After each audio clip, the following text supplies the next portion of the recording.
الحمد لله نحمده ونستعينه ونستغفره ونؤمن به ونتوكل عليه ونعوذ بالله من شرور أنفسنا ومن سيئات أعمالنا من يهده الله فلا مضل له ومن يضلل فلا هادي له وأشهد أن لا إله إلا الله وحده لا شريك له وأشهد أن محمدا عبده ورسوله أما بعد فإن خير الحديث كتاب الله وخير الهدي هدي محمد صلى الله عليه وسلم وشر الأمور محدثاتها وكل محدثة بدعة وكل بدعة ضلالة وكل ضلالة في النار.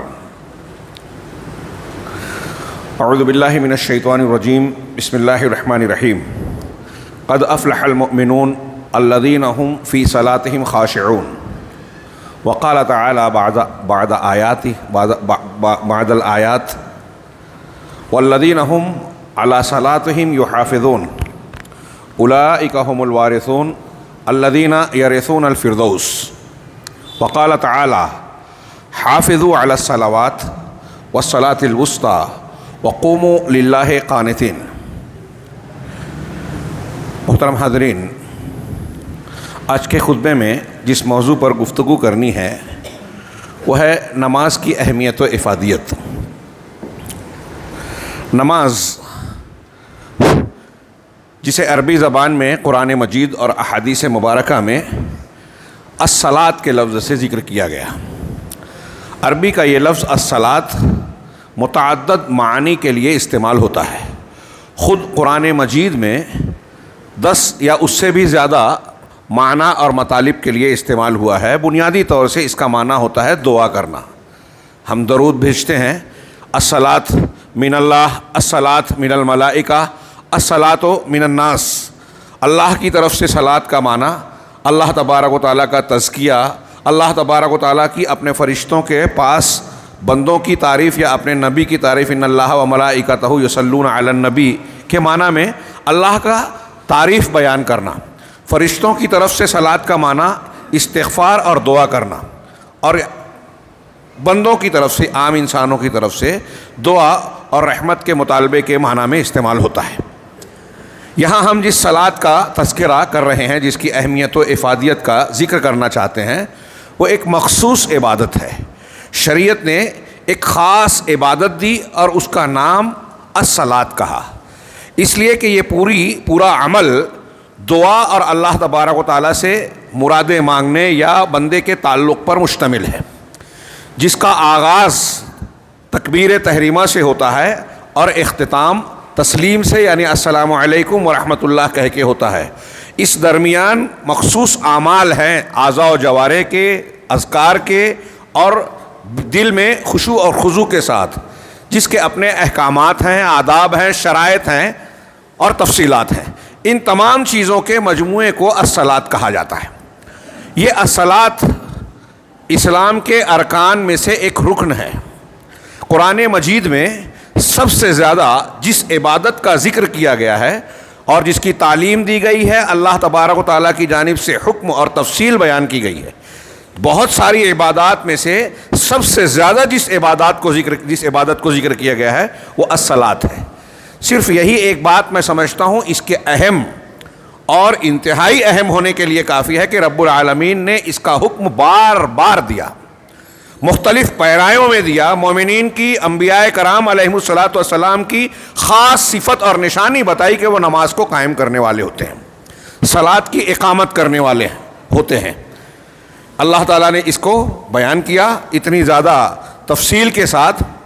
یہی وجہ ہے کہ آپ دیکھیں کہ دواوین اسلام میں، یعنی اللہ کے نبی صلی اللہ علیہ وسلم کی احادیث اور قرآن و حدیث سے مستنبط کرنے والے مسائل کی کتابیں، جس کو ہم فقہ کی کتابیں کہتے ہیں، وہ سنن ہوں یا فقہ ہوں، آپ دیکھیں کہ مختلف ابواب کے ذریعے سے اسلام کے احکامات بیان کیے جاتے ہیں. کتاب الایمان، کتاب الرقاق، کتاب العلم، کتاب الفلاں، کتاب الزکوٰۃ. آپ سب سے زیادہ تفصیلی بیان جس موضوع سے پائیں گے احادیث کی کتابوں میں، سنن ہوں، جامع ہوں یا پھر فقہ کی کتابوں میں، وہ آپ کو نماز سے متعلق ملے گا. نماز میں جب میں نماز سے متعلق کہہ رہا ہوں تو اب اس میں طہارت کا بیان بھی آ گیا، وضو، غسل، یہ سب نماز کی شرائط میں سے ہے کہ پاک ہو آدمی. تو وضو کا بیان، غسل کا بیان، کن چیزوں سے وضو اور غسل کرنا لازم آتا ہے، کن چیزوں سے وضو ٹوٹتا ہے، کن چیزوں سے غسل لازم آتا ہے، مردوں کے لیے بھی عورتوں کے لیے بھی. خواتین کن چیزوں سے ناپاک ہوتی ہیں، ان کے جو ماہانہ پیریڈ میں یا بچے کی زچگی کی حالت میں جو ناپاکی کی حالت ہوتی ہے اس سے کیسے پاکی حاصل کی جائے، اور ان حالتوں میں نماز نہیں پڑھنا ہے. یہ ساری تفصیلات آپ وہاں کتاب الطہارہ میں پائیں گے.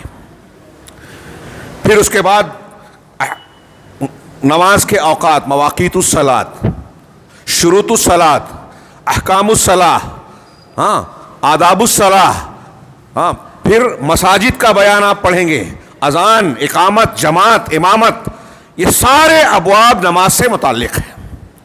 اللہ تبارک و تعالیٰ نے بہت ہی تفصیل کے ساتھ، اللہ اور رسول اللہ صلی اللہ علیہ وسلم نے ان احکامات کو بیان کیا. چنانچہ اسی لیے کہا جاتا ہے کہ یہ راس العبادات ہے. عبادات میں سب سے زیادہ بنیادی اہمیت اور حیثیت رکھنے والی عبادت، اور اسلام کے رکن کی حیثیت سے شہادتین. اللہ کے نبی صلی اللہ علیہ وسلم کا بڑا مشہور ارشاد ہے، بنی الاسلام علی خمس. اسلام کی بنیاد، اسلامی عمارت کی بنیاد 5 چیزوں پر رکھی گئی.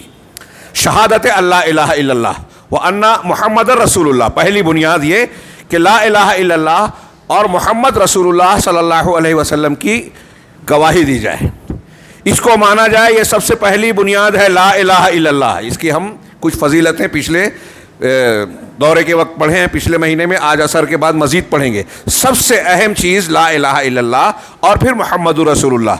اب اللہ کو اور رسول کو ماننے کے بعد بندے پر جو چیز سب سے بڑھ کر اور سب سے پہلے فرض ہوتی ہے وہ اقام الصلاۃ. اسلام کی بنیاد جس دوسری چیز پر رکن اور ستون پر پڑتی ہے، عمارت کھڑی ہوتی ہے، وہ نماز ہے. گویا نماز اگر نہیں ہے تو بندے کی عمارت، اسلام کی عمارت تعمیر نہیں ہوئی. اللہ تبارک و تعالیٰ نے اس کی فضیلتیں، بہت سارے فائدے اور فضیلتیں بیان کی اللہ تعالیٰ نے اور رسول اللہ صلی اللہ علیہ وسلم نے. میں نے ابھی سورۃ المومنون کی ابتدائی اور اس کے چند آیتوں کے بعد والی ایک آیت پڑھی جس میں اللہ نے مومنین کی صفت اور فائدے بتائے. قد افلح المؤمنون، یقیناً مومنین کامیاب ہو گئے. فلاح، پھاڑنا کاٹنا کہتے ہیں، اور ہم کامیابی کے معنی میں اس کا ترجمہ کرتے ہیں.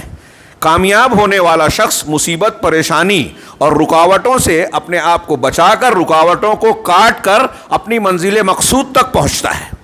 ایک آدمی جو جنت میں پہنچنے والا ہے وہ بہت ساری رکاوٹوں، پریشانیوں سے ہٹ کر، بچ کر، شیاطین الانس والجن کی رکاوٹوں سے نکل کر اس منزل تک پہنچتا ہے.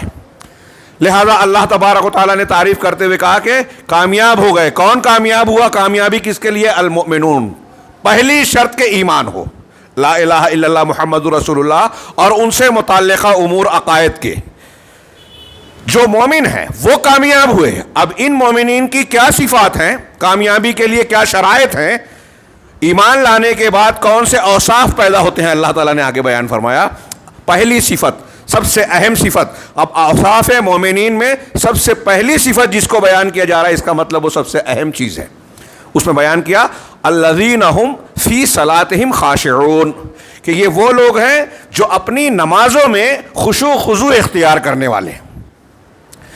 خشوع خضوع عاجزی کا معنی دیتا ہے، انکساری کا معنی دیتا ہے، خاکساری، کہ بندہ اپنی ایک کیفیت، دل کی کیفیت اور توجہ پوری کی پوری اللہ تبارک و تعالیٰ کی طرف مبذول کرتا ہے، اور ظاہر اور باطن میں اللہ تبارک و تعالیٰ کے سامنے جھکا ہوا ہوتا ہے. یہ عاجزی کی کیفیت ہے. اسی کا تصور کرتا ہے، اسی کے بارے میں توجہ، اسی کی طرف اپنی پوری توجہات رکھتا ہے. بعض علماء نے، شیخ صلاح نے بھی یہ بیان کیا احسن البیان میں، کہ ایک انسان کسی بادشاہ کے سامنے، بڑے مقتدر اور صاحب منصب کے سامنے کھڑا ہوتا ہے، اس کو بہت بڑا جان کر، تو اس کے دل کی کیفیت کیا ہوتی ہے؟ یہ اس کی طرف متوجہ ہونا، اس کی بات کو غور سے سننا، اس کی بات کو ماننے کا جذبے کا اظہار کرنا، یہی خشوع اور خضوع کا ایک کیفیت ہے. اللہ رب العالمین کے سامنے جب بندہ کھڑا ہو تو یہ اس میں بندگی اور تعظیم کے ساتھ یہ جذبہ ہونا چاہیے. یہی ہے خشوع. تو پہلی بات تو یہ کہ نماز پڑھتے ہیں. دوسرا یہ کہ نماز صرف دکھاوے کی، ظاہر کی یا اٹھ بیٹھ والی نہیں، بلکہ دل کے اندر خشوع خضوع، اللہ کا ڈر، خوف ہوتا ہے. اس کی طرف انفاق اور توجہ ہوتی ہے، ایسے مومنین کامیاب ہونے والے ہیں۔ الٹا معنی یہ ہوا کہ جو نماز نہیں پڑھتے، جن کے اندر خشوع خضوع نہیں ہے، ایسے مومنین کامیابی سے ہمکنار نہیں ہوں گے پوری طریقے سے۔ کمی رہے گی تو کامیابی میں کمی رہے گی، اور مکمل رہے گا تو کامیاب ہوں گے۔ پھر اس کے بعد اور بھی کچھ صفات اللہ تعالیٰ نے ان آیتوں میں بیان کی کہ جو اپنے لغو سے اعراض کرنے والے ہیں، یہ صفت ہے، یہ صفت ہے۔ ان صفات کے بعد آخر میں پھر اللہ تعالیٰ نے انہی آیتوں کے بعد فرمایا، کئی صفات بیان کرنے کے بعد کہ کامیاب ہونے والے مومنین کون ہیں، یہ بتایا الذین ہم علی صلاتہم یحافظون، یہ وہ لوگ ہیں جو اپنی نمازوں کی محافظت کرتے ہیں، حفاظت کرتے ہیں، نماز کے اوقات، نماز کے آداب، اس سے متعلقہ امور، ان کی پابندی کرتے ہیں۔ بس موقع مل گیا تو نماز پڑھ لیا، کبھی پڑھا کبھی چھوڑ دیا، ایسا نہیں کرتے۔ جیسے ہمارے ہاں ایک مزاج پایا جاتا ہے، مومنین وہ ہوتے ہیں جو اپنے نماز کی حفاظت کرتے ہیں، محافظت کرتے ہیں۔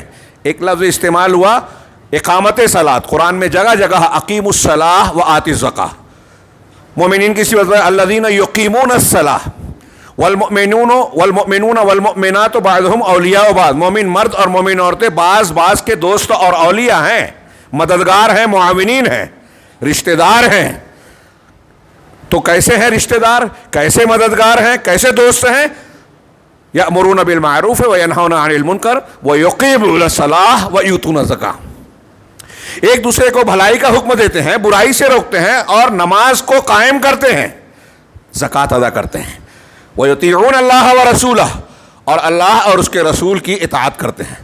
قرآن مجید میں اگر تفصیل کا موقع ہوتا تو بیان کرتا کہ مسلمان کی پہچان اور ایک مسلمان سماج کی پہچان، یہ بیان کی ہے اللہ تعالیٰ نے اقامت صلاۃ اور ایتاء زکوٰۃ۔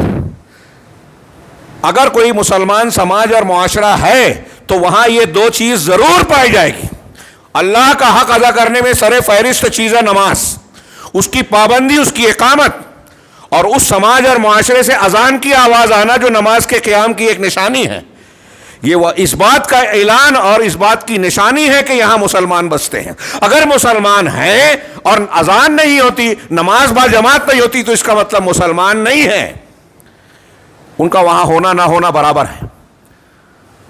بعض مرتبہ کسی بستی پر حملہ کرنے سے پہلے رک کر انتظار کرتے تھے عہد اول میں کہ یہاں سے اذان کی آواز آتی ہے یا نہیں، دیکھ لیں۔ اذان کی آواز نہیں ہے، اس کا مطلب مسلمان نہیں ہے۔ تو اللہ تبارک و تعالیٰ نے یہ بتایا کہ نماز کا قائم کرنا مومن مردوں اور عورتوں کا ایک آپس میں ایک دوسرے کے تعاون کے ساتھ دوست ہونے کی ایک علامت ہے، پہچان ہے۔ اسلامی سماج اور معاشرے کی پہچان ہے کہ وہاں نماز با جماعت ہوتی ہے، مسجد ہوتی ہے۔ اللہ کے رسول صلی اللہ علیہ وسلم مدینہ منورہ جب تشریف لے گئے، اپنا گھر بنانے سے پہلے نماز قائم کرنے کے لیے مسجد بنائی۔ کوئی معمولی بات ہے یہ؟ ابھی اپنا گھر تعمیر نہیں کیا، دوسرے کے گھر ابھی قیام کرنے جا رہے ہیں، حضرت ابو ایوب انصاری، اس سے پہلے اپنا گھر بنانے سے پہلے مسجد کے لیے جگہ لی، مسجد تعمیر کروائی، نماز باجماعت کا اہتمام کرایا۔ اللہ تبارک و تعالیٰ نے بتایا کہ یہ اس آخری آیت میں اقامت صلاۃ کے میں نے 2-3 قرآن کی آیتوں کی طرف اشارہ کیا، نماز قائم کرو اور زکوٰۃ دو، نماز قائم کرو اور زکوٰۃ دو۔ جسمانی عبادات میں ایک مسلمان کی پہچان یہ ہے کہ وہ نماز قائم کرنے والا ہوتا ہے، اور یہ فرض ہر حال میں ہے۔ جب سے آپ اور ہم نے، مرد ہو یا عورت، ہمارے گھر کی خواتین ہو یا ہم ہو، مسلمان اگر ہیں تو ہوش سنبھالنے سے لے کر ہوش قائم رہنے تک سینے تمیز۔ عام طور سے آپ دیکھیں کہ نماز کی فرضیت کے لیے، احکامات کی فرضیت کے لیے یہ بیان کیا جاتا ہے کہ عاقل ہو، بالغ ہو۔ کوئی شخص بالغ ہو جاتا ہے جب شریعت کا کوئی حکم اس پر نافذ ہوتا ہے، لیکن نماز کے لیے اللہ کے نبی صلی اللہ علیہ وسلم نے بلوغت سے پہلے ہی مسجد جانے اور پھر اس کی عادت ڈالنے کی تعلیم دی، تربیت دی۔ اس میں بہت سے فائدے ہیں کہ 7 سال کا ہو جائے بچہ تو مسجد ساتھ لے جاؤ۔ باپ خود ہی مسجد نہیں جاتا تو بچے کو کیا لے جائے گا؟ بچے کو نمازی کیا بنائے گا اگر خود نمازی نہیں ہے؟ تو 7 سال کا ہو جائے بچے کو مسجد لے جاؤ، اور 10 سال کا ہو جائے تو مسجد نہ جانے پر مارو۔ کیوں؟ 7 سال اور 10 سال ہر جگہ بالغ نہیں ہوتے بچے، پھر بھی یہ حکم دیا گیا اس لیے کہ نماز بالغ ہونے کے بعد ہر بچے، ہر مرد، ہر عورت، ہر مسلم مرد اور خاتون پر، ہاں، گھر پہ ہو، سفر میں ہو، حضر میں ہو، بیماری کی حالت میں ہو، خوف کی حالت میں ہو، جنگ کی حالت میں ہو، امن کی حالت میں ہو، کسی بھی حالت میں ہو، نماز کی فرضیت ساقط نہیں ہے جب تک ہوش و حواس سلامت ہے۔ ہاں اس میں تخفیف ہو جائے گی، سفر میں 4 رکعت والی 2 رکعت ہو جائے گی رخصت۔ بیماری کی حالت میں اگر آپ کھڑے نہیں رہ سکتے تو اللہ کے رسول صلی اللہ علیہ وسلم نے فرمایا کہ کھڑے نہیں رہ سکتے تو بیٹھ کر پڑھو، بیٹھ نہیں سکتے تو لیٹ کر اشارے سے پڑھنا ہے، نماز پڑھنی ہے۔ دشمن سامنے ہے، جنگ کی حالت ہے، صلاۃ خوف قرآن میں بیان کی گئی ہے۔ سوچئے تھوڑی دیر کے لیے ہم امن کی حالت میں ہوتے ہیں، نماز نہیں پڑھ رہے ہیں، بستر چھوڑ کر نہیں آ پا رہے ہیں، اس کی کتنی اہمیت ہے۔ اللہ تبارک و تعالیٰ نے احکامات بیان کیے کہ اگر دشمن سامنے ہے، جنگ کی حالت ہے، نماز کا وقت ہو گیا تو ایک جماعت نماز پڑھے گی اور دوسری جماعت دشمن کے سامنے مقابلہ کرے گی یا نگرانی کرے گی، لیکن نماز معاف نہیں ہے۔ ہوش و حواس ہے تو نماز پڑھنی ہوگی۔ نبی کریم صلی اللہ علیہ وسلم کا آخری وقت پڑھیے، آنکھوں سے آنسو جاری ہو جاتے ہیں۔ آپ کی زندگی کا جو آخری ہفتہ ہے، ہاں اس ہفتے میں جو معمولات ہیں آپ دیکھیے، جب آپ کو ہوش آیا، ہوش رہا، آپ نماز پڑھنے کی بات کر رہے ہیں، نماز کا وقت ہو گیا اور صحابہ سے کہہ رہے ہیں الصلاۃ الصلاۃ وما ملکت ایمانکم، نماز کا خیال رکھنا اور اپنے ماتحتوں کا خیال رکھنا۔ نہیں چل پا رہے ہیں تو 2 صحابہ کے کاندھے پر ہاتھ رکھ کے مسجد میں جا رہے ہیں، کھڑے ہو کر نہیں پڑھ پا رہے ہیں تو بیٹھ کر پڑھ رہے ہیں۔ انتقال سے 4 یا 3 دن پہلے ایک نماز کے وقت آپ نے کہا مجھے نماز کے لیے لے چلو، اٹھنے لگے، بے ہوش ہو گئے۔ نبی کریم صلی اللہ علیہ وسلم سید المرسلین بے ہوش ہو گئے، ہوش آیا، پانی منگایا، اپنے آپ پر ڈالا، مطلب غسل کیا، پھر اس کے بعد اٹھے ہوئے نماز، لوگوں نے کہا آپ کے منتظر ہیں، پھر اٹھ کر چلنے لگے، پھر بے ہوش ہو گئے۔ 3 یا 4 مرتبہ آپ کے ہوش و حواس گئے، لیکن جب بھی ہوش آیا آپ نے کہا نماز کے لیے لے چلو۔ آخر میں کہا کہ ابو بکر سے کہو کہ وہ لوگوں کے لیے ان لوگوں کو نماز پڑھا دیں۔ نہیں جا سکتے تھے آپ نہیں جا سکے، بار بار بے ہوش ہو گئے، نماز کے لیے اٹھنا چاہ رہے ہیں۔ صحابہ کرام کے معاشرے میں آپ کے وجود میں اس وقت یہی معاملہ تھا کہ اگر ایک آدمی چل نہیں پاتا تھا تو جو ہے کاندھے پر ہاتھ رکھ کے جانے کی کوشش کرتا تھا۔ نابینا صحابی نے اجازت مانگی، اللہ کے رسول نے کہا کہ اگر تمہارے گھر اذان کی آواز آتی ہے تو تم کو نماز کے لیے مسجد میں آنا ہے۔ ابھی تو گھر بھی پڑھ سکتے تھے، لیکن نماز کے لیے مسجد میں آنا ہے، جماعت بھی فرض ہے، اگر آ سکتے ہو تو آنا ہے۔ اذان کی آواز آتی ہے تو آپ کو مسجد میں آنا ہے۔ کتنی اہمیت کی حامل چیز ہے، کیسے کیسے احکامات دیے جا رہے ہیں۔ ان چیزوں پر غور کیجئے اور پھر یہ آیت دیکھیے کہ مسلمان قد افلح المؤمنون، مومن وہ ہے جو کامیاب ہونے والے، جو اپنی نمازوں میں خشوع و خضوع اختیار کرتے ہیں اور پھر لغو سے اراض کرتے ہیں، زنا سے بچتے ہیں، امانتوں اور عہد و پیمان کا لحاظ کرتے ہیں، شرمگاہوں کی حفاظت کرتے ہیں۔ یہ سارے اوصاف بیان کرنے کے بعد آخر میں اللہ تعالیٰ نے پھر سے بیان کیا سورہ مومنون میں کہ وہ لوگ جو اپنی نمازوں کی محافظت کرتے ہیں یہی لوگ وراثت پانے والے ہیں، یہی لوگ اصلی وارث ہیں۔ اولئک هم الوارثون الذین یرثون الفردوس، جو الفردوس کے وارث ہوں گے۔ فردوس کسے کہتے ہیں؟ جنت کے کئی نام ہیں، طبقات ہیں، درجات ہیں، طبقات درجات۔ جنت کے درجہ جنت النعیم، جنت الماوا، اور ایسے کئی نام ہیں جنت کے، جنت عدن، ہمیشگی کی جنت۔ ایک نام ہے جنت الفردوس۔ بخاری مسلم کی روایتوں میں ہے کہ جب اللہ سے مانگو تو فردوس مانگو، فَإِنَّهُ أَعْلَى الْجَنَّةِ وَأَوْسَطُهَا إِذَا سَأَلْتُمُ اللَّهَ فَاسْأَلُوهُ الْفِرْدَوْسَ۔ اللہ سے مانگو تو فردوس مانگو، کیونکہ وہ جنت میں سب سے اعلیٰ ہے۔ وَأَوْسَطُهَا، اور جنت کے درمیان میں ہے، سب سے بلند، سب سے درمیان میں۔ وَفَوْقَهُ عَرْشُ الرَّحْمَٰنِ، اور اس جنت الفردوس کے اوپر رحمان کا عرش ہے۔ اس کے وارث کون ہوں گے؟ قرآن نے بتایا کہ اس جنت الفردوس جو جنت میں بھی سب سے اعلیٰ ہے، جنت کا سب سے ادنا جنتی جب جنت میں جائے گا نا، جہنم سے نکالے جانے کے بعد، جو مسلم شریف میں لمبی حدیث ہے کہ آخری جنتی کون ہوگا جہنم سے نکالنے کے بعد جنت میں جو پہنچے گا، وہ جنت میں جانے کے بعد کہے گا کہ مجھے جو ملا ہے، میرے پروردگار نے مجھے جو دیا ہے، کائنات میں کسی اور کو وہ نعمتیں نہیں دی ہے، انعامات نہیں دیے۔ سب سے ادنا، سب سے کمتر درجے کا جنتی یہ کہے گا کہ مجھے جو ملا ہے وہ کسی کو نہیں ملا۔ دنیا سے کئی گنا زیادہ بڑی جنت اسے ملے گی سب سے کمتر جنتی کو۔ تو جو جنت الفردوس ہوگی وہ کیسی جنت ہوگی، اندازہ لگائیے اس کے وارث ہونے کے لیے جو صفات شرائط ایک انسان کے اندر ہونے چاہیے، تو ایمان کے بعد سب سے پہلی یہ کہ نماز خشوع خضوع والی ہو، اور سب سے آخری یہ کہ نماز کی پابندی اور محافظت کرنے والا ہو۔ یہ لوگ وارث ہیں۔ جنت کے وارث وہ ہیں جو نماز کی پابندی کرنے والے ہیں۔ اس کے برخلاف سورہ مدثر میں دیکھیے کہ جہنمیوں سے جب سوال کیا جائے گا، اللہ تعالیٰ نے نقل کیا کہ قالو ما سلککم فی سقر، نماز کے قیام کا نتیجہ قرآن بتا رہا ہے، اور قرآن کی ایک دوسری آیت سے جو نماز نہیں پڑھتے ان کا اندازہ لگائیے کہ اللہ تعالیٰ نے ذکر کیا کہ جہنمیوں سے سوال کیا جائے گا ما سلککم فی سقر، لوگ پوچھیں گے کہ جہنم میں، سقر میں تمہیں کس چیز نے لایا، کس چیز نے داخل کر دیا؟ تو جواب میں وہ جو باتیں بیان کریں گے اس میں سب سے پہلی بات رہے گی لم نک من المصلین۔ اللہ ہمیں محفوظ رکھے کہ ہم جہنم میں اس لیے پہنچے ہیں کہ ہم نمازیوں میں سے نہیں تھے، ہم نماز نہیں پڑھتے تھے، ہاں، اور مسکینوں کو کھانا نہیں کھلاتے تھے، اور مذاق اڑانے والوں کے ساتھ، ٹھٹھا کرنے والوں کے ساتھ ٹھٹھا کرتے تھے، دین قرآن حدیث کا مذاق اڑاتے تھے، مانتے نہیں تھے۔ یہ جہنمی دین نہیں مانتے تھے، مذاق اڑاتے تھے، کھانا نہیں کھلاتے تھے، یہ بعد میں ذکر ہے۔ پہلی بات یہ کہ ہم نمازی نہیں تھے۔ اس کا مطلب نمازی نہ ہونا جہنمیوں کی صفات، نمازی ہونا جنتیوں کی صفات۔ اور دنیا میں جو جنتی طبقہ ہے اس میں سر فہرست انبیاء کرام علیہم الصلاۃ والسلام ہے۔ اس لیے انبیاء کرام علیہم الصلاۃ والسلام کا سب سے امتیازی اور نمایاں وصف ہے نماز کا قائم کرنا۔ قرآن اٹھائیے، آپ کو جگہ جگہ یہ نظر آئے گا کہ اللہ تبارک و تعالیٰ انبیاء کرام علیہم الصلاۃ والسلام کو، صرف نبی کریم صلی اللہ علیہ وسلم کو اور ہم کو اور آپ کو نہیں، ہم سے پہلے کے تمام انبیاء کو نماز کا، زکوٰۃ کا حکم دیتا ہے۔ وہ نماز کو قائم کرنے والے ہوتے ہیں، وہ نماز کی پابندی کے لیے اللہ سے دعا کرنے والے ہیں۔ سیدنا ابراہیم علیہ الصلاۃ والسلام کی دعا اٹھائیے سورہ ابراہیم میں، اللہ تعالیٰ سے دعا کر رہے ہیں حضرت ابراہیم علیہ السلام خلیل اللہ، رب اجعلنی مقیم الصلاۃ ومن ذریتی ربنا وتقبل دعاء ربنا اغفر لی ولوالدی وللمؤمنین یوم یقوم الحساب۔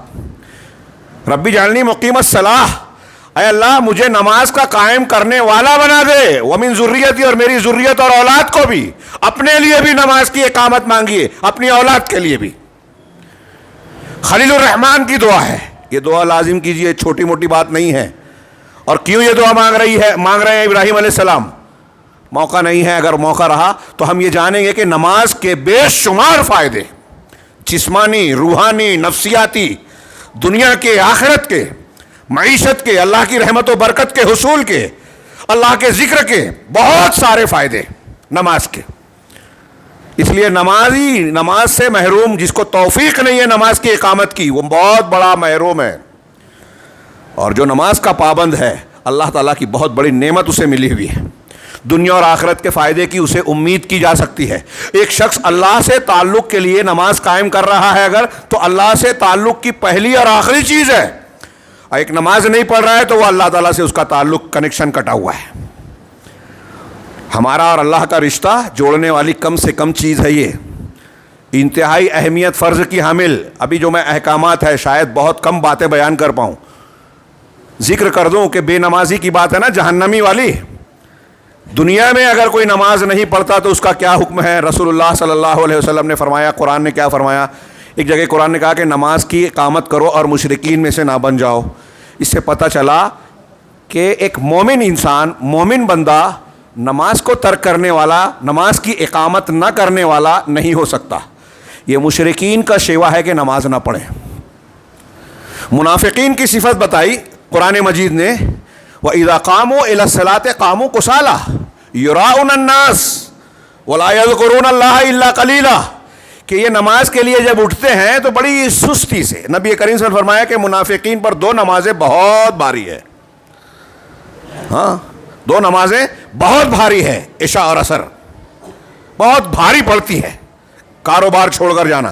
اور یہ قرآن نے کہا کہ نماز کے لیے اٹھتے ہیں تو کیا کہتے ہیں، بالکل بے دلی سے، کسل مندی سے، سستی کے ساتھ، دل نہیں ہو رہا ہے زبردستی۔ اب مسلمانوں کے بیچ رہتے ہیں تو نماز یراؤن الناس، لوگوں کو دکھاتے ہیں، اللہ کے لیے نہیں پڑھ رہے ہیں، لوگوں کو دکھانے کے لیے لوگ ہیں تو نماز پڑھ رہے ہیں، اکیلے ہیں تو نماز نہیں پڑھ رہے ہیں۔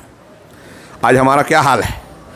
جمعہ میں ابھی نماز مسجد ہے، ابھی عصر میں دیکھیے کیا سارے کے سارے لوگ گاؤں سے چلے جاتے ہیں؟ یہ صرف آپ کے یہاں نہیں، پورے عالم اسلام میں یا ہمارے یہاں سعودی عرب کو چھوڑ کر ہر جگہ یہی حال ہے. سعودی عرب والا نظام قائم کر لیا جائے تو شاید پھر تعداد بڑھ جائے. وہ کیا؟ وہاں علماء محققین کے اس فتوے پر عمل ہے. اس میں اختلاف ہے، بحث کی گنجائش ہے کہ بے نمازی، اللہ کے رسول صلی اللہ علیہ وسلم کا جو فرمان ہے، من ترک الصلاۃ متعمدا فقد کفر، جس نے جان بوجھ کر نماز چھوڑی اس نے کفر کیا. یہ منافق کی علامت ہے. اسلامی معاشرے اور سماج میں کوئی شخص ہو، مسلمان اپنے آپ کو کہتا ہو، نماز نہ پڑھے، یہ ہو ہی نہیں سکتا. اس لیے وہاں حیات الامر بالمعروف ہے، اسلامی حکومت ہے نا. اگر نماز اذان ہونے کے بعد کوئی مسلمان دکان کھول کر رکھا ہے، ادھر ادھر پھر رہا ہے، تو اس کو کوڑے سے مارا جائے گا، سزا دی جائے گی، پکڑا جائے گا. ہاں، اس پر چالان کیا جائے گا کہ نماز پڑھنے کیوں نہیں گیا. اللہ کے رسول نے فرمایا کہ وہ عہد جو ہمارے اور مشرکین کے درمیان ہے وہ نماز ہے. جس نے نماز کو چھوڑ دیا، عہد چھوڑ دیا اسلامی. ہمارے اور ان کے درمیان فرق کرنے والی چیز نماز کے ترک ہے. جو فرق ہے وہ نماز ہے کہ وہ نماز نہیں پڑھتے مشرکین کفار، ہم پڑھتے ہیں، یہی فرق ہے. اب ایک مسلمان بھی اگر نماز نہیں پڑھ رہا ہے تو مشرکین والا شیوا اختیار کر رہا ہے.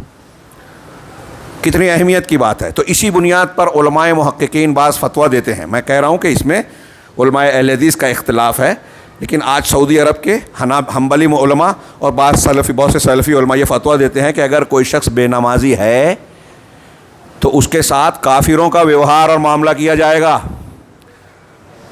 اس کی اگر ایمان والی بیوی ہے، عورت ہے شادی شدہ، اس کی بیوی، تو اس کی بیوی کو طلاق لے لینا چاہیے. اگر وہ مر جائے تو اس کے ترکے میں مسلمان رشتہ داروں کو حصہ نہیں ملے گا. اور اگر اس کا کوئی باپ، بھائی یا رشتہ دار مر رہا ہے جس کا وہ وارث بننے والا تھا، تو بے نمازی ہونے کی وجہ سے اس کو ترکے میں حصہ نہیں ملے گا. مر جائے گا تو اس کو مسلمانوں کی طرح غسل نہیں دیا جائے گا، کفن نہیں دیا جائے گا، مسلمانوں کے قبرستان میں دفن نہیں کیا جائے گا. سعودی عرب میں اس پر عمل ہے. اس فتوے پر پتہ چل جائے کہ فلاں مرنے والا انسان بے نمازی تھا تو مسلمان قبرستان میں اس کو دفن نہیں کیا جاتا. حکومت والے کہتے ہیں کہ اس کو لے جاؤ کسی کھڈے میں ڈال دو، ہم کچھ نہیں کریں گے. میں نے ہندوستان میں دیکھا، بندی کلا میں، وہاں یہ عمل ہے کہ اگر گاؤں میں کوئی انسان بے نمازی ہے اور مر گیا تو اس گاؤں کے اور آس پاس کے جو علماء ہیں، بڑے لوگ ہیں، وہ ان جنازے میں نہیں جاتے. یہی سعودی عرب میں ہوتا ہے. جنازے میں شریک نہیں ہونا مسلمانوں کو. اس کا نتیجہ ہے کہ وہاں دیہات ہے، 5 مسجد دیکھی اس گاؤں میں، 5 مسجد جمعہ کی طرح بھری رہتی ہے، 5 اوقات. میں کوئی مبالغہ نہیں کر رہا ہوں، ہندوستان میں معلوم کر سکتے ہیں، ہمارے ایک دوست ہیں وہاں کے. تو یہ نماز کی اہمیت ہے، فضیلت ہے، اس کی فرضیت ہے. ہر مرد اور عورت کو اس کی پابندی کرنی ہے. ہاں، سفر میں ہو، حضر میں ہو، ہاں، جہاں وقت صلات ہو جائے. تو خوف اور جنگ کی حالت میں جب آپ کو نماز پڑھنی ہے تو عام حالات میں تو بدرجہ اولا پڑھنی ہے. اب احادیث میں اگر دیکھیے تو اس کی اہمیت و افادیت کے تناظر میں پڑھنے کی کتنی فضیلت، فائدے بیان کیے گئے، نہ پڑھنے کے کتنے نقصان اور عذاب اور وعید سنائی گئی ہیں. نبی کریم صلی اللہ علیہ وسلم نے وعیدیں سنائی ہیں بے نمازی کے لیے. بے نمازی کیا؟ قرآن نے کہا ویل للمصلین، نمازیوں کے لیے ویل ہے، تباہی ہے. الذین هم عن صلاتهم ساہون، جو اپنی نمازوں سے غفلت برتتے ہیں. اب یہاں دیکھیے کہ پہلے مسلین کہا، یعنی نماز پڑھتے ہیں لیکن غفلت برتتے ہیں. اب نماز میں غفلت یہ ہے کہ کبھی پڑھی کبھی نہیں پڑھی. جمعہ میں ہے، عصر میں نہیں ہے. اب ایک ٹائم ہے، 2 ٹائم نہیں ہے. 3 ٹائم ہے، 2 ٹائم نہیں ہے. ایک غفلت کی شکل یہ ہے. ایک یہ ہے کہ نماز پڑھنے تو آ رہے ہیں لیکن دکھاوا ہے، اللہ کے لیے خشوع خضوع، جذبہ، ایمان نہیں ہے. ایک یہ ہے کہ نماز ٹھیک سے پڑھتے ہی نہیں، بس موقع مل گیا کبھی کبھار پڑھ لیا. تو ایسا نمازی بھی ویل اور تباہی کا مستحق ہے. جو نماز پڑھ رہا ہے اور غفلت برت رہا ہے اس کے لیے ویل ہے. قرآن کہہ رہا ہے، قرآن ویل للمصلین الذین هم عن صلاتهم ساہون. تو جو سرے سے نماز پڑھتا ہی نہیں اس کا کیا معاملہ ہوگا؟ بعض علماء نے اتنی شدید مذمت کی ہے، جیسے ابھی بتایا نا کہ مسلمانوں کے قبرستان میں پرانے علماء کا قول ہے کہ بے نمازی جو ہے وہ جانوروں سے، بلکہ بعض نے کہا کہ سور سے بھی بدتر ہے. بے نمازی بدتر از خوک، یا جو بھی جملہ ہے فارسی کا، سور سے بھی برا ہے وہ شخص جو نماز کے پابند نہیں ہے، اللہ کو یاد نہیں کرتا. نبی کریم صلی اللہ علیہ وسلم نے کہا کہ میرا دل چاہتا ہے کہ کسی کو امامت پر مقرر کر دوں اور جو لوگ نماز کے لیے نہیں آتے گھروں سے، ان کے گھروں کو جا کر جلا دوں۔ اگر عورتوں بچوں کا خیال نہ ہوتا تو میں یہ کرتا۔ عورتوں بچوں کے لیے جماعت میں آنا ضروری فرض نہیں ہے، وہ بھی گھر میں رہتے ہیں، ان کی وجہ سے چھوڑ دیا، ورنہ اگر نماز کے لیے کوئی نہیں آتا تو میرا ارادہ ہے کہ ان کا گھر جلا دوں۔ آپ آخری وقت کا میں نے ابھی ذکر کیا، الصلاۃ الصلاۃ کہہ رہے ہیں، یہ اللہ کے رسول کی ہم کو آپ کو وصیت ہے کہ سب سے زیادہ جس چیز کا خیال رکھنا ہے وہ نماز ہے۔ اور میں نے جیسا کہ کہا کہ یہ انبیاء کا، اللہ کے حضرت ابراہیم دعا کر رہے ربی جعلنی مقیم الصلاۃ، اللہ تبارک و تعالیٰ نے حضرت موسیٰ کو حکم دیتے ہوئے کہا، موسیٰ علیہ الصلاۃ والسلام کلیم اللہ، ہاں، انی انا اللہ لا الہ الا انا فاعبدنی واقم الصلاۃ لذکری، سورہ طٰہٰ میں ہے۔ جب اللہ تعالیٰ کا اور موسیٰ علیہ الصلاۃ والسلام کا کلام ہوا تو کہا کہ میں اللہ ہوں، میرے علاوہ کوئی معبود برحق نہیں ہے، انی انا اللہ لا الہ الا انا، میں اللہ ہوں، میرے علاوہ کوئی معبود برحق نہیں ہے۔ ہاں، پھر فاعبدنی، لہٰذا میری ہی عبادت کرو، میں ہی عبادت کے لائق ہوں، واقم الصلاۃ لذکری، اور میرے ذکر کے لیے نماز قائم کرو۔ اللہ کے ذکر کی بہت ساری شکلیں ہیں، سب سے اعلیٰ شکل نماز کی ہے۔ یہ حضرت موسیٰ کو حکم دیا، حضرت ابراہیم، حضرت یعقوب، حضرت لوط، کئی انبیاء کا ذکر کر کے اللہ تعالیٰ نے قرآن مجید میں کہا وَأَوْحَيْنَا إِلَيْهِمْ فِعْلَ الْخَيْرَاتِ وَإِقَامَ الصَّلَاةِ، ہم نے ان کی طرف وحی کی اچھے اعمال کرنے کی اور نماز قائم کرنے کی۔ حضرت اسماعیل علیہ السلام کا ذکر کر کے اللہ تعالیٰ نے ارشاد فرمایا کانا وکانا یأمر اہلہ بالصلاۃ والزکاۃ، کہ یہ اپنے گھر والوں کو نماز اور زکوٰۃ کا حکم دیتے تھے۔ ہم کو اور آپ کو اپنے گھر والوں کو حکم دینا چاہیے، ذمہ داری ہے، فرض ہے، ضروری ہے۔ اگر آپ اپنے بیوی بچوں کو نماز کا حکم نہیں دیتے تو آپ حق تلفی اور ظلم کر رہے ہیں، ان کی دنیا اور آخرت کا نقصان کر رہے ہیں۔ آپ اپنے بال بچوں سے محبت نہیں کرتے، لکھ لیجئے۔ جس کے گھر میں بچے بے نمازی ہیں، وہ نماز کا حکم نہیں دیتا، وہ نماز کے لیے لانے کی کوشش نہیں کرتا، اپنے بیوی بچوں کو حکم نہیں دیتا، وہ اپنے بچوں سے محبت نہیں کرتا، ان کو جہنم کی طرف ڈھکیل رہا ہے، برائی کی طرف دھکیل رہا ہے، صحیح تربیت نہیں کر رہا ہے۔ 7 سال اور 10 سال میں کی عمر میں مسجد لانے کا جو حکم ہے، اس میں نماز کی عادت ڈالنے کا بھی پہلو ہے، اور اسلامی تربیت کا بھی، کہ جب اس عمر سے وہ آئے گا، وضو کا طریقہ، نماز کا طریقہ، قرآن کو امام سے سن کر، سورہ فاتحہ اور دوسری صورتیں سن کر اسے یاد ہوگی، درس قرآن، درس حدیث، واعظ و نصیحت سنے گا، اور اسی مقصد کے تحت عورتوں کو بھی مسجد لایا جائے۔ یہ اسلامی تربیت کا ایک مرکز ہے، ان کی تربیت ہوتی ہے، ہم اس کی اہمیت نہیں سمجھتے۔ آج کل کے معاشرے اور سماج میں ہم دیکھ رہے ہیں کہ اولاد نافرمان ہیں، چونکہ وہ موبائل پہ لگے ہیں، فلمیں دیکھ رہی ہیں، عورتیں ٹی وی سیریل دیکھ رہی ہیں، مسجد سے کٹی ہوئی ہیں، کالج جاتی ہیں، اسکول جاتی ہیں، بازار جاتی ہیں، یہاں تک کہ گناہ کے مقامات پر جاتی ہیں، تفریح کی جگہوں پر جاتی ہیں، مسجد نہیں آتی، تو ان کو اللہ تعالیٰ کا کلام اور رسول کی باتیں معلوم ہی نہیں ہے، دین کی اہمیت، ایمان کی افادیت ان کو اس کی خبر ہی نہیں ہے۔ لہٰذا جب اس کا احساس نہیں ہے تو فلمیں دیکھ کر ان کا اثر قبول کرتی ہیں، اور پھر اس کے بعد غیر مسلموں سے تعلق قائم ہو رہا ہے تو کہتے ہیں کوئی حرج نہیں ہے، مذہب تبدیل کر رہے ہیں، ہم رو رہے ہیں، بے غیرتی دیکھ رہے ہیں۔ نماز کی پابندی اگر ہونے لگے اور ان کو مسجد سے، نماز سے جوڑ دیا جائے تو یہ نتائج برآمد نہیں ہوں گے جو آج ہم اپنے بیوی بچوں میں دیکھ رہے ہیں، اپنی بچیوں میں دیکھ رہے ہیں۔ اباحیت، بد اخلاقی، بے راہ روی، ایمان کے کبھی کبھی ایمان کے خلاف جو سازشیں کی جا رہی ہے مسلمانوں کے خلاف، وہ کامیاب ہو رہی ہے اس لیے کہ نماز اور مسجد سے ہم نے بچوں کو، اپنی نسلوں کو جوڑا نہیں۔ تو میں عرض کر رہا تھا، یہ انبیاء کرام میں سے بعض کا، حضرت عیسیٰ علیہ السلام کی بات کا ذکر کروں، سورہ مریم میں اور دوسرے مقامات پر ہے۔ جب حضرت عیسیٰ علیہ السلام نے اپنے بارے میں بتایا انی عبداللہ آتانی الکتاب وجعلنی نبیا، اس کے بعد اسی تقریر میں ہے کہ وَأَوْصَانِي بِالصَّلَاةِ وَالزَّكَاةِ مَا دُمْتُ حَيًّا، کہ اللہ نے مجھے وصیت کی ہے، تاکیدی حکم دیا ہے نماز قائم کا، نماز کا اور زکوٰۃ کا، جب تک میں زندہ رہوں۔ اس میں ریٹائرمنٹ نہیں ہے، ہوش و حواس جب تک ہیں اللہ کی عبادت کرنی ہے، نماز پڑھنی ہے نبی صلی اللہ علیہ وسلم سے۔ اب یہ جو لوگ کہتے ہیں نا اہل تصوف کہ ہمارے پیر صاحب، شیخ صاحب، فلاں بزرگ جو ہیں ننگ دھڑنگ رہتے تھے، شریعت ساقط ہو گئی، ہاں یہاں بیٹھے بیٹھے آنکھ بند کر کے مکہ میں نماز پڑھ لیتے تھے، صاحب بکواس اور خرافات ہے۔ کیا انبیاء کرام علیہ السلام سے اونچے مقام پر پہنچ گئے کہ ان پر سے نماز کی فرضیت ساقط ہو گئی؟ یہ دھوکہ ہے، فریب ہے، جھوٹ ہے۔ اور یہ کہتے ہیں کہ انبیاء کی شریعت ظاہر تھی اور یہ باطنی شریعت پر عمل کرتے ہیں، یہ طریقت پر عمل کرتے ہیں۔ بہت بڑی گمراہی ہے جو آج ہمارے ہندوستان، پاکستان اور دنیا کے مختلف حصوں میں اہل تصوف کی راہ سے مسلمانوں میں رائج اسلام کے خلاف سازش۔ توحید کو انہوں نے تباہ کر دیا، رسول کی اطاعت کو تباہ کر دیا، قرآن و حدیث سے ہٹا کر جو ہے اپنے بزرگوں اور مشائخ کے اقوال اور الٹے سیدھے واقعات کی طرف لے آئے، اور نتیجے میں نماز، روزہ، جتنے بھی شرعی احکامات ہیں سب کو بگاڑ دیا۔ تو وہ یہ کوشش کرتے ہیں کہ مسلمانوں کو بے نمازی بنائیں۔ ہاں، وقت زیادہ ہو رہا ہے، یہ میں نے چند باتیں ابھی عرض کی ہے نماز کی اہمیت و افادیت سے متعلق۔ فوائد سے متعلق میرے پاس جو لکھے ہوئے ہیں 12 موٹے موٹے فائدے میں نے لکھے، لیکن ظاہر سی بات ہے کہ اس کے لیے موقع نہیں ہے۔ ہاں، میں چند ایک کا تذکرہ صرف کر دوں کہ سب سے پہلی بات یہ ہے کہ اگر کوئی شخص نماز کی پابندی کرتا ہے تو اس کے اندر دل کے حضور اور اللہ تبارک و تعالیٰ کی عظمت و کبریائی کا تصور، عقیدہ مضبوط ہوتا ہے۔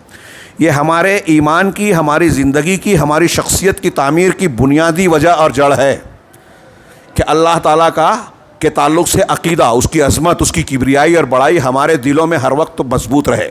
توحید کا یہی تقاضا ہے۔ نماز بندے کو اللہ سے جوڑتا ہے۔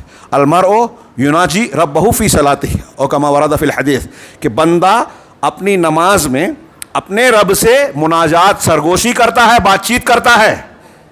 حضرت موسیٰ علیہ السلام طور پہ گئے تھے، بات چیت کا شرف حاصل ہوا۔ ایک مومن بندہ اس سے کم درجے کا صحیح، لیکن جب بھی نماز کے لیے کھڑا ہوتا ہے اپنے رب سے بات چیت کرتا ہے۔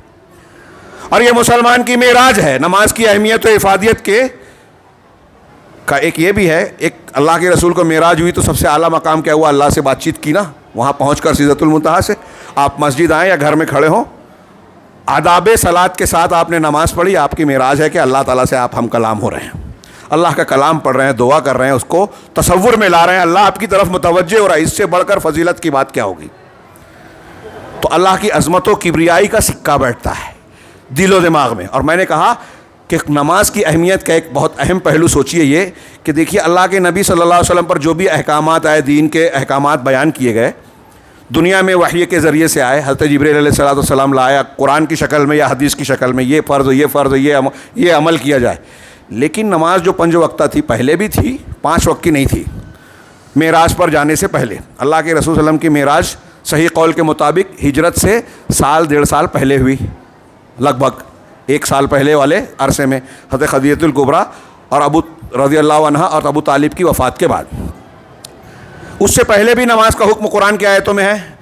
حضرت عائشہ کہتی ہیں کہ پہلے تمام نمازیں 2 رکعت تھی، مغرب 3 تھی، لیکن بعد میں معراج کے بعد کچھ نمازوں کو 4 رکعت کر دیا گیا۔ ہاں، لیکن جو 4 رکعت والی ہیں وہ سفر میں اب بھی 2 رکعت ہے۔ تو پہلے 2 تھیں۔ اب معراج میں جب آپ تشریف لے گئے، اللہ تبارک و تعالیٰ کے پاس گئے، پہلے مسجد اقصیٰ جا رہے ہیں، ہاں، انبیاء کرام کی امامت کی، دیکھیں سارے نبی جماعت سے نماز پڑھ رہے ہیں۔